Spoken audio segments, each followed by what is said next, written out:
Railway Koduru MLA అరవ Sridhar comments. నాకు ఆమెకు మధ్య జరిగింది వ్యక్తిగత విషయం. పార్టీ ఆదేశాల మేరకు విచారణకు హాజరయ్యా. నా వాదనను ఆధారాలతో కమిటీకి తెలిపా.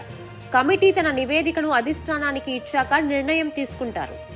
ఇది నా వ్యక్తిగత వ్యవహారం, పార్టీకి సంబంధం లేదు. నాపై కేసు నమోదైన విషయం నాకు తెలియదు. నాపై ఎన్ని కేసులు పెట్టుకున్నా చట్ట ప్రకారం ఎదుర్కోవడానికి నేను సిద్ధమని అన్నారు. ఈరోజు మన జనసేన పార్టీ అధ్యక్షుల వారు ఏదైతే కమిటీ ఇచ్చారో ఆ కమిటీకి నేను నాకేం జరిగిందో పూర్తి వివరణ ఇవ్వడం జరిగింది. అదేవిధంగా పార్టీ అధ్యక్షులు గౌరవ శ్రీ పవన్ కళ్యాణ్ గారు ఏదైతే రాష్ట్ర ఉప ముఖ్యమంత్రిగా ఉన్నారో ఆయన నిర్ణయం తీసుకుంటారు. ఆయన నిర్ణయం తీసుకున్న తర్వాత నేను మళ్ళీ మరొక మారి ప్రెస్ మీట్ పెట్టి ఇంకా పూర్తిగా అని చెప్పి మీడియా మిత్రులందరికీ తెలియజేస్తాను. ఇప్పుడు కావచ్చు, ముందు కావచ్చు, ఇప్పుడు కావచ్చు, ఇంకా ముందు కావచ్చు, లేకపోతే ఇంకా రాబోయే గంటలు కావచ్చు, రోజులు కావచ్చు, ఎన్ని కేసులైనా ఎదుర్కోవడానికి నేనున్నాను. నేను ఎదుర్కొంటాను.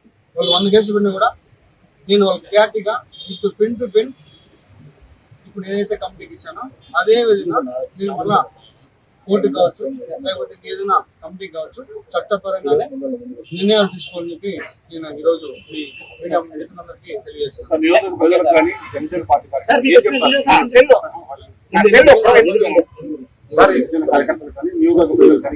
ఈ వివాదం పైన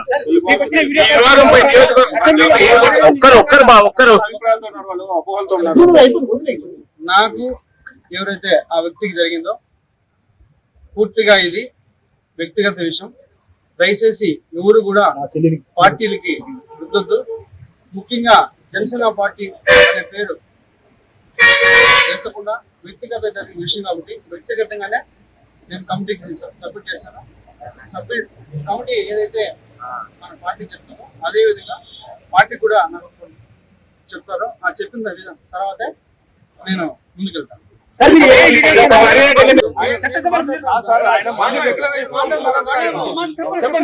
చెప్పండి సార్. కమిటీ నుంచి పార్టీ నుంచి ఆదేశాలు వస్తాయో మరి అప్పుడే నేను ప్రజల్లోకి వస్తాను. సార్ మీ అసెంబ్లీ వీడియో నిజమా కాదా? అసెంబ్లీ నుంచి వీడియో కాల్ చేయడం నిజమా కాదని మీరు చూశారు. దానికి కూడా నేను కమిటీకి క్లారిటీ ఇచ్చాను. ప్రూఫ్స్ కూడా సబ్మిట్ చేస్తాను. కమిటీ ఏదైతే డెసిషన్ తీసుకున్న తర్వాత మళ్ళీ నేను ఒకసారి ప్రెస్ మీట్ పెట్టి ప్రతి ఒక్క మీడియా మిత్రుడికి నేను విడమర్చి ఇంటి ప్రూఫ్స్ కూడా మళ్ళీ సబ్మిట్ చేస్తాను.